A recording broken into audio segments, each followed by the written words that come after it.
अधिगम वक्र क्या है, लर्निंग कर्व क्या है, अधिगम वक्र या लर्निंग कर्व क्या होता है। अधिगम की दर को आप कैसे सीख रहे हो, आप कम सीख रहे हो या ज्यादा सीख रहे हो। अधिगम वक्र लर्निंग कर्व क्या है, आपने जो सीखा उस सीखे गए की दर को या तो रेखा चित्र के माध्यम से, किसी ग्राफ के माध्यम से अंकित कर दो, या फिर आपके जो अधिगम हुआ है, अधिगम की उन्नति कितनी हुई है और अधिगम की अवनति कितनी हुई है, ग्रोथ कितनी हुई है, कमी कितनी हुई है, इस चीज को दर्शाना ही क्या है, अधिगम वक्र, लर्निंग कर्व। अधिगम की दर को रेखा चित्र के माध्यम से, क्या बोला मैंने, अधिगम की दर को रेखा चित्र के माध्यम से दर्शाना, या अधिगम की उन्नति या फिर अवनति की मात्रा को दर्शाने वाला वक्र, या फिर कह दें अधिगम की मात्रा, अधिगम की गति, अधिगम की मात्रा, अधिगम की गति और अधिगम की उन्नति अवनति को दर्शाने वाला वक्र ही क्या होता है, अधिगम वक्र, अधिगम वक्र। या फिर देखो गेट्स ने एक बात कही थी, अधिगम वक्र सीखने की गति, मात्रा और उन्नति को दर्शाने को व्यक्त करता है। ये पूछ सकता है कि अधिगम वक्र को सीखने की मात्रा, गति और उन्नति को दर्शाने वाला वक्र कहलाता है अधिगम वक्र, और ये किसने कहा है, गेट्स। अधिगम की गति, मात्रा, उन्नति को व्यक्त करने वाला वक्र ही क्या है, अधिगम वक्र, लर्निंग कर्व। मेरे साथ बोलो, साथ साथ क्या होगा, लर्निंग कर्व होगा। परंतु स्किनर इस बात को थोड़ा अलग कहता है कि दी गई क्रिया जो आपने की है, दी गई क्रिया को वक्र अंकित कागज पर अंकित कर दो। दी गई क्रिया को, आपने जो कोई भी क्रिया की है, या की गई क्रिया कह दो या दी गई क्रिया कर दो, जो आपने कोई क्रिया की है उस क्रिया को वक्र अंकित कागज, एक कागज पर दर्शा दो, तो क्या कहलाता है, अधिगम वक्र। ये कहता कागज पे दर्शा दो, जो भी आपने क्रिया की है या जो भी आपके द्वारा दी गई क्रिया है उसको किसके ऊपर, कागज अंकित एक वक्र पे दर्शा दो, वो क्या कहलाएगा, आपका अधिगम वक्र।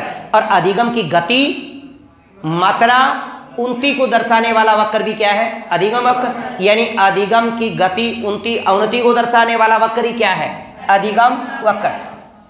विशेष बात, ये सबसे इंपॉर्टेंट बात है, अधिगम का जो वक्र है वो सीखने की प्रगति का सूचक है, प्रगति का द्योतक है, प्रगति को दर्शाता है कि आप कितना सीखे हो।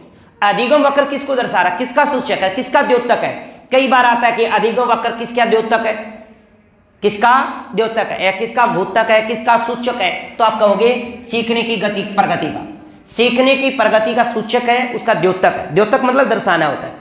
तो अधिगम वक्र किसको दर्शा रहा है, सीखने की प्रगति को, कि आपने कितना सीखा है, आपने कितना सीखा है। अब अधिगम वक्र जो है उसके मुख्य प्रकार कितने हैं, 3 है, पर वैसे आएंगे 4।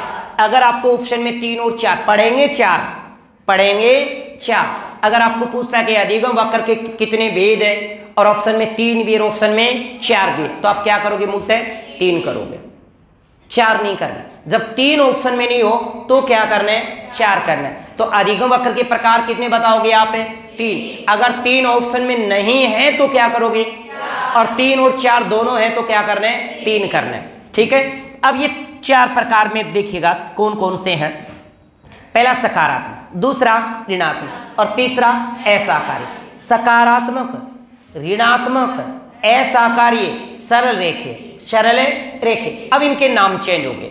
जिसको अपन सकारात्मक कहते हैं उसको अपन नंतोदर बोलेंगे। क्या बोलेंगे, नतोदर, या फिर कॉनकेव कर्व बोलेंगे। कॉनकेव कर्व, अवतल वक्र या वर्धमान शिक्षण वक्र।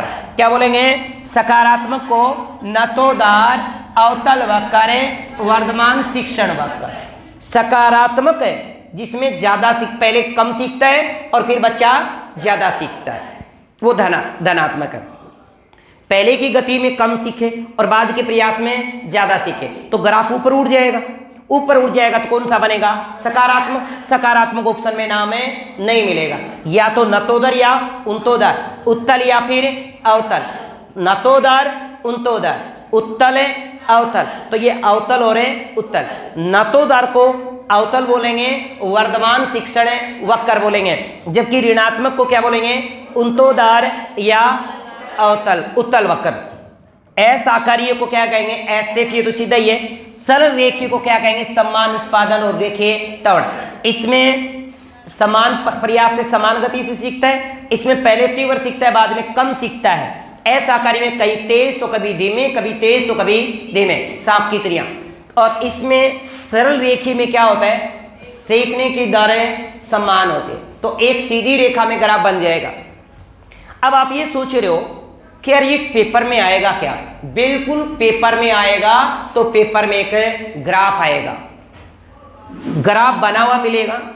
आपको ये बताना कि ऊपर ही ऊपर लिखेगा कि निम्न में से नतोदर या उंतोदर या वर्धमान शिक्षण वक्र या उत्तल वक्र को निम्न में से कौन सी आकृति दर्शाती है या अधिगम वक्र दर्शाया जा रहा है, ये आपको ऑप्शन देगा। अब इसमें 3 लिखे हैं, एक ही है, ये एक ही सेफ है, अलग सेफ नहीं है। अब एक तरफ क्या होता है? सकारात्मक या नतोदर या फिर अवतल वक्र या वर्धमान शिक्षण वक्र। इसको ध्यान से देखिएगा, यहाँ पे सबसे पहले क्या लिखा है? समय, टाइम, यानी अधिगम प्रयास की संख्या, यानी कितनी बार वो अधिगम प्रयास कर रहा है या उसमें टाइम है कितना ले रहा है। दूसरा यहाँ पे निष्पादन या प्रदर्शन। इसका मतलब है पहले के समय में धीमे सीखता है और बाद के प्रयास में वो ज्यादा सीखता है, तो वक्र ऊपर की ओर उठ जाएगा, ऐसे वक्र ऊपर की ओर उठ जाएगा। समझ रहे हो? यानी पहले यहां ये याद रखिएगा कि ऊपर की साइड का जो शेप बनेगा वो निष्पादन या कार्य को दर्शाएगा। ध्यान रखिएगा, आप हमेशा एक आकृति बनाना सीख लो। एक आकृति बनाना सीख गए, उसके बाद उस आकृति को चेंज करना बहुत आसान है। चेंज करना बहुत आसान है, मैं बताऊंगा आपको कैसे। जैसे आपने यहाँ पे एक ग्राफ बना रखा है, अधिगम प्रयास की संख्या इस साइड में और निष्पादन और प्रदर्शन ऊपर की ओर। एक एक आपको आकृतियां बनानी आनी चाहिए, एक आकृति बनानी आनी चाहिए, ठीक है? पहले के प्रयास में धीमी गति से सीखेगा, बाद के प्रयास में तीव्र गति से सीखेगा, तो अधिगम वक्र ऊपर की ओर उठ जाएगा। उनती को दर्शा रहा है, दर्शा रहा नहीं, उनती को दर्शा रहा है। जरूरी थोड़ी है कि ये आप यहां से शुरू करें, ये आप यहां से भी शुरू कर सकते हैं, यहां से भी शुरू कर सकते हैं, तो ये ऐसे उठ जाएगा ऊपर की ओर। बात तो ये भी है कि ये और ये एक ही है, समझ रहे हो? ये अलग है, नहीं है। अब इस शेप को यूं का यूं उठा के आप इसको घुमा दो। जैसे आप एक पेज काट कर दो, मेरे को पेज दो, एक व्हाइट पेज दो, और अभी मैं आपको बताता हूं, दिखेगा।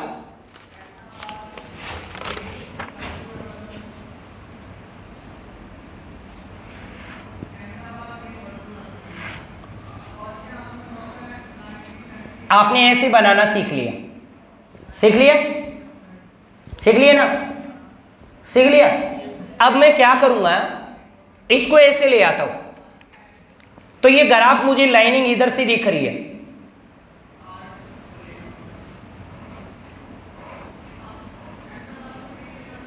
पेन दूसरा दो भाई, शाबाश शाबाश, ढक्कन दे। अब देखिएगा, मैं ये वक्र बनाना सिखा रहा हूं आपको, रटना नहीं है।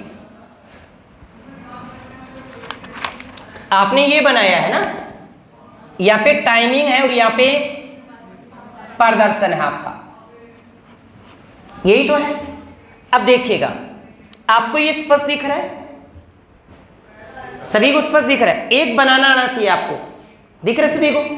जैसे आपने इधर टाइमिंग दे दिया है, अधिगम प्रदर्शन की संख्या दे दी, और इधर आपने निष्पादन या कार्य को दर्शा दिया कि पहले की गति में धीमी गति से सीखता है, बाद की गति में तीव्र सीखता है, बना दिया। अब मान लो आपके पास पेपर होता है, तो आप इसको चेंज कर देंगे, और चेंज करके जैसे यूं का यूं है, मैं इसको ऐसे ले आता हूं, देखो ले आया। अब निष्पादन नीचे आ जाएगा, निष्पादन नीचे, टाइमिंग ऊपर, सेफ देखो ये ऐसी कैसी सेफ है, क्या ऐसी ही सेफ है? क्या बिल्कुल सेम सेफ है? अलग तो नहीं बन रही? दोबारा देखिएगा, आपके पास ये है, सभी को दिख रहा होगा, दिख रहा है सभी को। अब इसमें मैंने एक तरफ टाइमिंग दिया है, एक तरफ मैंने प्रदर्शन दिया। अब क्या करेंगे, हम इस आकृति को यूं का यूं जैसे आपको पेपर में बनाना आना चाहिए, और बाद में हो सकता है वो चेंज कर देगा, चेंज कर दे तो हम भी क्या करेंगे, उस पेज को अपने कॉपी को घुमा देना है ऐसे, पेपर ही तो पलटना है आपको। ये पलटा साहब, बन गया कि नहीं बन गया? बन गया। तो इसका मतलब है आपका उत्तर आपको समझ में आ गया कि पहले के प्रयास में धीमी गति से सीखेगा और बाद के प्रयास में तीव्र गति से सीखेगा। और इसमें भी ऐसा ही है कि पहले यहां से शुरू कर दिया, चाहे भले ही इसको यहां से शुरू करोगे ना। अब मेरे को एक दूसरा पेज दो, इस आकृति को भी शेप बदल के दिखाता हूं मैं आपको। वापिस एक व्हाइट पेज दीजिएगा, शाबाश, धन्यवाद। जैसे ये शेप है ना, मैं इसी शेप को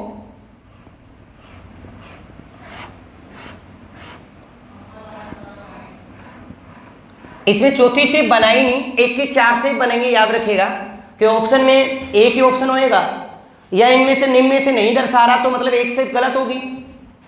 तो आपने यहाँ पे टाइमिंग और यहाँ पे क्या दे दिया, प्रदर्शन दे दिया। अब वापस इस शेप को मैं बदल देता हूँ, और मुझे लाइटिंग में ये दिख रहा है, आपको भी दिख रहा होगा थोड़ा थोड़ा, है ना? नहीं दिख रहा तो कोई बात नहीं, मैं लाइनिंग सही खींच रहा हूँ, गलत नहीं खींच रहा। लाइट के अंदर देखेंगे इसको, ये आपका निष्पादन हो जाएगा नीचे, और यहाँ पे आपका टाइमिंग हो जाएगा। देखिएगा आपकी ये शेप दिख रही है, आपको शेप दिख रही है।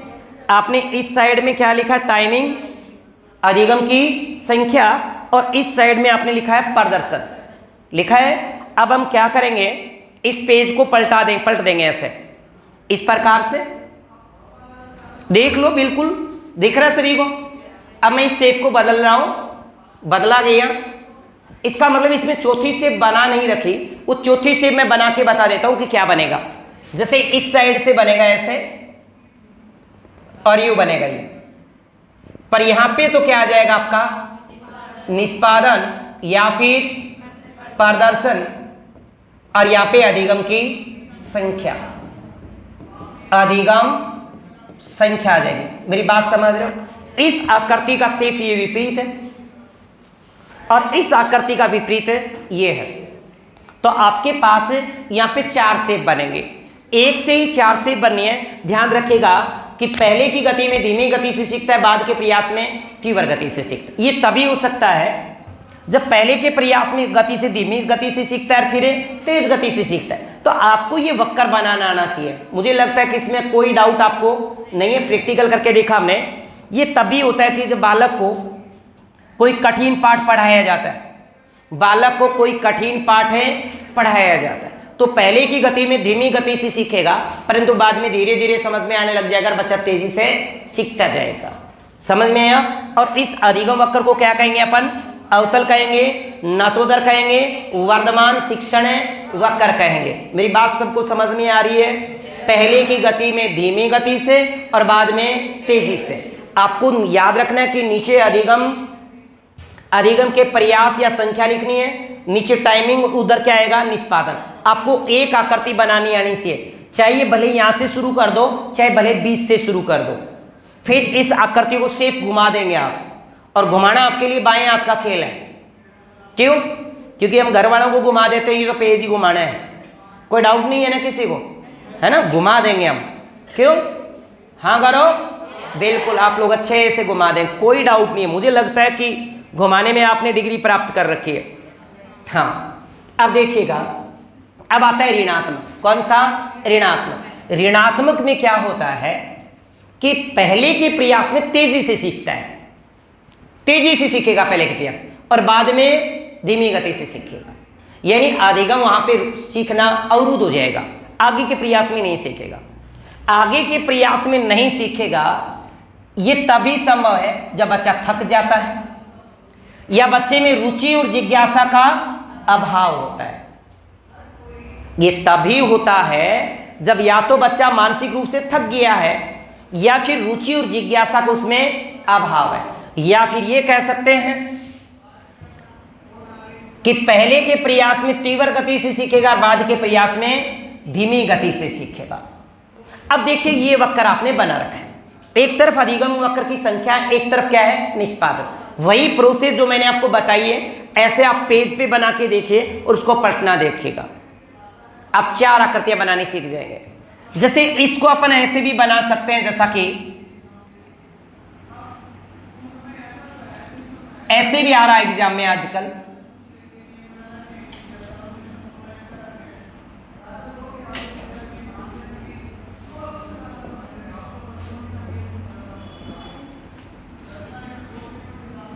यू पहले उठेगा और फिर ग्राफ बिल्कुल सीधा भी चला जाएगा। बात तो सही है कि पहले के प्रयास में तीव्र गति से सीख रहा है या थोड़ा उठा रहा है ऐसे, और बाद में सीखना अवरुद्ध हो जाता तो बिल्कुल सीधी रेखा आ सकती है। हो सकता है ये ग्राफ ऐसे आ जाए। अब एक है, ये 2 नहीं है, एक ही है। आपने चाहे यहां से शुरू किया चाहे बीच से शुरू किया। अब इस शेप को बदलेंगे आप, इस शेप को बदल के आप ये वाला पार्ट यूं का यूं लेके जाएंगे, ये यूं का यूं पलट के पेज को यूं पलटा मारेंगे तो ये आकृति इस प्रकार से बनेगी। बनेगी कि नहीं बनेगी? और इस शेप को जब आप बदलेंगे, ये शेप ऐसे के ऐसे जाएगी तो ये शेप आपकी ऐसे बन जाएगी। देखना, जैसे ये शेप पलटा मारा आपने तो ये इस प्रकार से जाएगी आपकी।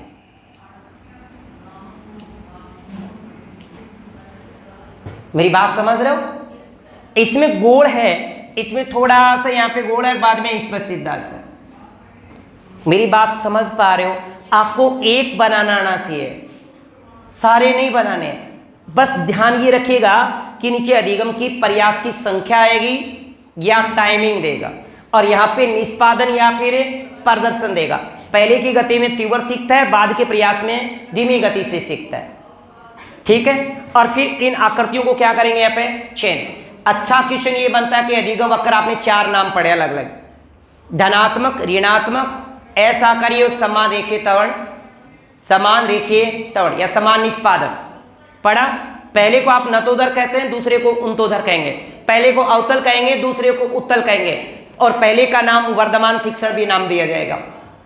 अब क्या करेंगे, इस 4 में से एक प्रश्न ये बनेगा कि सबसे लोकप्रिय अधिगम वक्र कौन सा है। सबसे लोकप्रिय अधिगम कौन सा है, जो सबसे ज्यादा चलता है, जो सबसे ज्यादा बनता है, तो वो कौन सा है? सबसे अधिक लोकप्रिय कौन सा माना जाएगा? ऋणात्मक या फिर उन्तोदर या फिर उत्तर। क्या बोलेंगे? उन्तोदर या फिर उत्तर। अधिक, सबसे अधिक लोकप्रिय अधिगम वक्र कौन सा आपका? या तो नाम आएगा उत्तल या फिर हरांश नाम आएगा। हरांश निष्पादन नाम आ सकता है घटता हुआ, या फिर उन्तोदर या ऋणात्मक। ऋणात्मक नाम नहीं मिलेगा, ये भी बता देता हूं। उन्तोदर, नतोदर, उत्तल, अवतल, ऐसे नाम मिलेंगे। ठीक है, तो ये बात मुझे लगता है कि आपको समझ में आ गई होगी। आई समझ में ये बात या नहीं आई? आई या नहीं आई बात समझ में? बिल्कुल, सारे जोर से बोलो, समझ में आई? बिल्कुल, बहुत बढ़िया, बहुत बढ़िया, शाबाश, अच्छे से सीख रहे हो आप है। और देखो सांपलूसो है, यहाँ चले जाएगा बंडी चाल है बंडी। और ये कब बनता है? ऐसे कभी धीमी गति से, कभी तीव्र गति से, कभी धीमी गति से, कभी तीव्र गति से, है कि नहीं? कभी धीमी गति से तो कभी तीव्र गति से। अब आपने ये मुझसे नहीं पूछा कि अधिगम वक्र बनता क्यों है सर, ऐसा क्या रीजन है? इसका कारण है अधिगम का पठार। अधिगम का पठार, जहां पे सीखना अवरुद्ध हो जाए, जहां से सीखना बंद हो जाए, उसे अधिगम का पठार कहते हैं। और यहां पे अधिगम पठार सबसे ज्यादा बनेंगे। जैसे एक बार यहां बन गया, एक बार यहां बन गया, तो सबसे ज्यादा अधिगम पठार कहां बनते हैं? एस शेप में। पहले की गति में धीरे, फिर तीव्र, फिर धीरे, फिर तीव्र। एक बालक को जब कोई कठिन पाठ बिना कोई जानकारी के दे दे तो बच्चा पहले को सीखेगा, कम सीखेगा, फिर थोड़ा ज्यादा सीखे, फिर नई चीज आ गई, फिर नहीं सीखेगा, फिर कोशिश करेगा, फिर सीखेगा, है ना? ये आपके साथ हमेशा ही होता आया है। क्यों? कि कोई भी कठिन पाठ दे दिया, पहले धीमी गति से, फिर समझ के प्रयास करते हैं, माथा फोड़ी करके, झकझकाई करके थोड़ा और सीख लेते हैं, फिर अचानक नया फैक्ट आ गया, फंस जाते हैं। गाड़ी कीचड़ में फंसा देते, गाड़ी ही करती रहेगी, फिर अचानक गाड़ी को बैकग्राउंड देकर दोबारा शुरू कर देते हैं, है कि नहीं? तो वहां पे आपका ऐसा कार्य बनता है। और देखो इस वक्र में सबसे ज्यादा अधिगम पठार बनते हैं, अधिगम पठार। यानी अधिगम वक्र बनने के पीछे जो कारण है, अधिगम वक्र बनने के पीछे कारण अधिगम का पठार है, अधिगम का पठार। यानी अधिगम वक्र बनते क्यों हैं, इसके पीछे रीजन क्या है, अधिगम का पठार। अब दिमाग में आया सर आप बताइए अधिगम का पठार होता क्या है? तो अधिगम जब अवरुद्ध हो जाए, अधिगम का अवरुद्ध होना, अधिगम का अवरुद्ध होना ही क्या है, अधिगम वक्र है। सीखना रुक गया तो अधिगम का अवरुद्ध होना ही क्या, अधिगम का पठार है।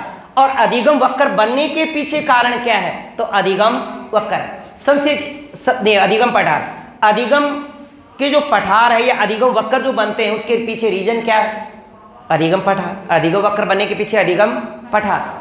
और सर्वाधिक अधिगम पठार किस में बनते हैं, एसएफ में बनते हैं। किस में, एसएफ में। सबसे लोकप्रिय कौन सा पढ़ा आपने, ऋणात्मक, उन्तोदर या फिर उत्तर। अगली बात समझ में। इसके बाद देखो अगला जो है वह है रेखीय। कौन सा है, रेखीय। सरल रेखीय कहें, समान निष्पादन कह सकते हैं, रेखीय त्वरण वक्र कह सकते हैं। इसमें पहले समान प्रयास में समान गति से सीखेगा, समान प्रयास में समान गति से सीखता जाएगा तो ग्राफिक सीधी रेखा में चला जाएगा। इसमें एक भी अधिगम वक्र, अधिगम पठारे नहीं बनेगा। इसीलिए कह रहा हूं कि अधिगम वक्र के मूल भेद 3 है ना? मूल भेद कितने हैं, 3। क्योंकि इसमें अधिगम का पठारे बनता ही नहीं, सीखना अवरुद्ध होता ही नहीं, पहले के प्रयास से लगातार सीखे जा रहा बच्चा। इसका मतलब अधिगम पठार इसमें नहीं बनता। और अधिगम पठार बनेंगे तो अधिगम वक्र बनेंगे। तो अधिगम वक्र किस में ज्यादा, पठार किस में बनता है, 3 में बनता है। इसलिए मोटे भेद कितने मानने आपको, 3, 4 नहीं करने हैं गलती से भी, ठीक है?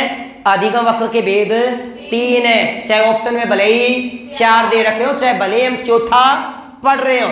वैसे ये इस श्रेणी में आता ही नहीं, क्योंकि पहले के प्रयास और अंतिम प्रयास में लगातार समान सीख रहे हैं। अधिगम की एक आदर्श स्थिति बनती है, अधिगम की एक आदर्श स्थिति, बच्चा ज्यादातर सीख रहा है। तो कौन से अधिगम वक्र में आदर्श स्थिति बनती है, तो आपका उत्तर होगा सरल रेखीय, समान रेखीय तल।